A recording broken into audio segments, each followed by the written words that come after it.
When the Japanese attacked Pearl Harbor, our west coast became a potential combat zone. Living in that zone were more than 100,000 persons of Japanese ancestry, 2/3 of them American citizens, 1/3 aliens. We knew that some among them were potentially dangerous. Most were loyal, but no one knew what would happen among this concentrated population if Japanese forces should try to invade our shores. Military authorities therefore determined that all of them, citizens and aliens alike, would have to move. Yesterday, December 7th, 1941,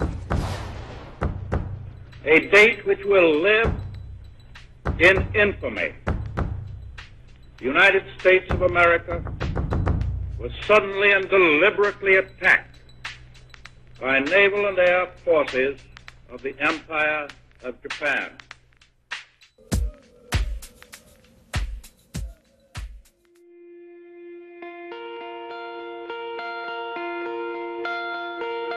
My father came from Japan in 1905. He was 15 when he immigrated from Japan. He worked until he was able to actually build a store. Let me tell you a story in the form of a dream. I don't know why I have to tell it, but I know what it means. Close your eyes, just picture the scene as I paint it for you. It was World War II when this man named Kenji woke up. Ken was not a soldier.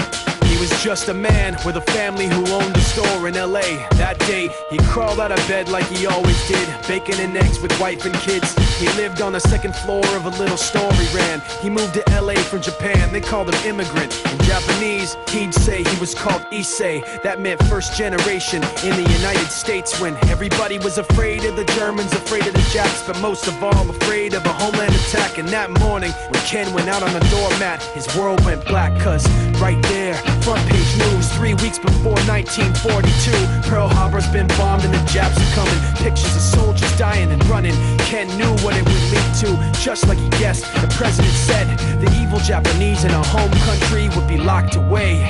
They gave Ken a couple of days to get his whole life packed in 2 bags. Just 2 bags, couldn't even pack his clothes. Some folks didn't even have a suitcase to pack anything in, so 2 trash bags is all it gave them. And when the kids asked Mom, where are we going, nobody even knew what to say to them. Ken didn't want to lie, he said the US is looking for spies, so we have to live in a place called Manzanar, where a lot of Japanese people are. Stop it, don't look at the gunmen. You don't want to get the soldiers wondering if you're gonna run or not, cause if you run then you might get shot. Other than that, try not to think about it. Try not to worry about it being so crowded, cause someday we'll get out. Someday, someday. As soon as war broke out, the FBI came and they just come to the house and you have to come. All the Japanese have to go. They took Mr. Need and people couldn't understand why they had to take him, because he's just innocent laborer. So now they're in a town with soldiers surrounding them. Every day, every night, look down at them. From watchtowers up on the wall, Ken couldn't really hate them at all. They were just doing the job and he wasn't gonna make any problems. He had a little garden with vegetables and fruits that he gave to the troops in a basket his wife made. But in the back of his mind, he wanted his family's life saved. Prisoners of war in their own damn country, what for?